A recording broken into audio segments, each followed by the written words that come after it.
ദേവൂട്ടിക്കൊപ്പം വരികയാണ് അമ്മേ മൂകാംബികേ. എല്ലാ ദിവസവും രാത്രി 8:30 നമ്മുടെ സ്വന്തം സൂര്യ ടിവിയിൽ.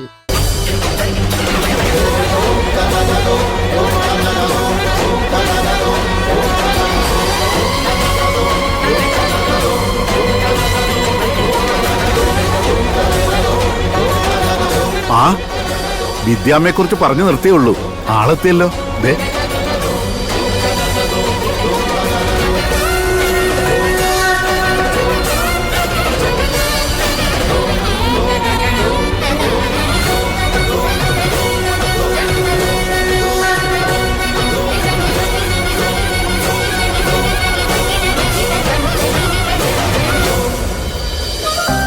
ദേവുട്ടി, സന്തോഷായില്ലേ? ഇഷ്ടഗായികയ്ക്ക് ശബ്ദം നഷ്ടപ്പെട്ടപ്പോ ദേവുട്ടിക്ക് വലിയ വിഷമായിരുന്നു. ആ സങ്കടം കണ്ടിട്ട് ഞാനാ നിങ്ങളുടെ പരിഹാരകർമ്മങ്ങൾ നിർദ്ദേശിച്ചത്.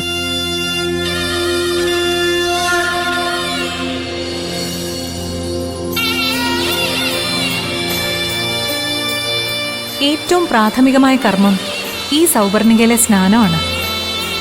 ഋഷിമാരുടെ തപോവാടവും ദേവിയുടെ കുടജാദ്രിയും തഴുകി വരുന്ന ഈ പുണ്യനദിയിൽ നീരാടുന്നതോടെ സത്യത്തിൽ ബാഹ്യമായി നമ്മൾ ശുദ്ധീകരിക്കപ്പെടുകയാണ്.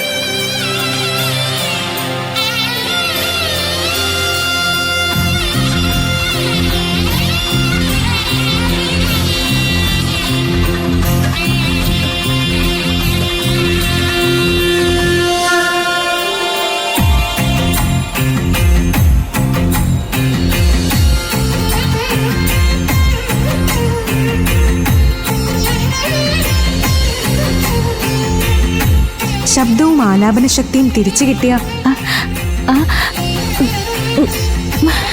ആ പൗർണമി രാത്രിയിൽ മാഡത്തിന് ദേവിയുടെ തിരുനടയിൽ പാടാൻ സാധിക്കും. എന്റെ പേര് സൗവർണിക. അമ്പലനടയിൽ പൂക്കട നടത്തുക.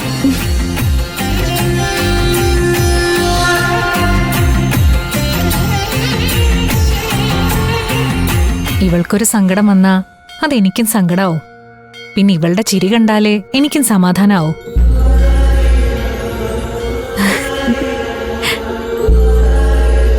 ദേവിക്ക് പ്രിയപ്പെട്ട ദേവൂട്ടിയുടെ ഒരു മാലയുണ്ട്, അത് വാങ്ങാൻ വേണ്ടിയാ ഞാൻ വന്നത്.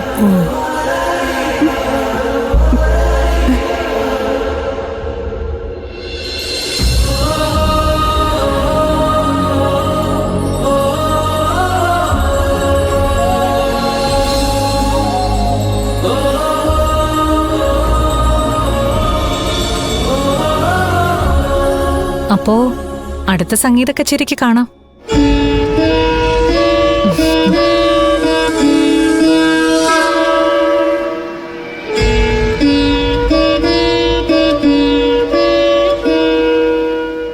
എല്ലാം നഷ്ടപ്പെട്ട് ശബ്ദവും സംഗീതവും നിലച്ച എനിക്ക് അതൊക്കെ തിരികെ നേടാൻ വഴി കാണിച്ച് ദേവി ഭക്തയാ നീ.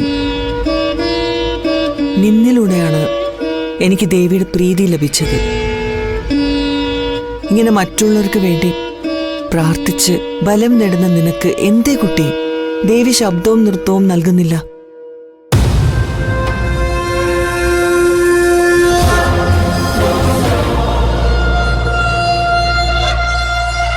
അതിന് കാരണം കണ്ടെത്താനുള്ള സിദ്ധിയൊന്നും എനിക്കില്ല. പക്ഷേ നിനക്ക് ശബ്ദം ഉണ്ടാവാൻ വേണ്ടി എനിക്ക് പ്രാർത്ഥിക്കാനാവും. ആ ശബ്ദവും കാൽത്താളവും തിരിച്ചു വരുന്ന ഒരു നാൾ നിന്റെ നൃത്തത്തിനു വേണ്ടി ഈ ദേവി സന്നിധിയിൽ ഞാൻ പാടാം.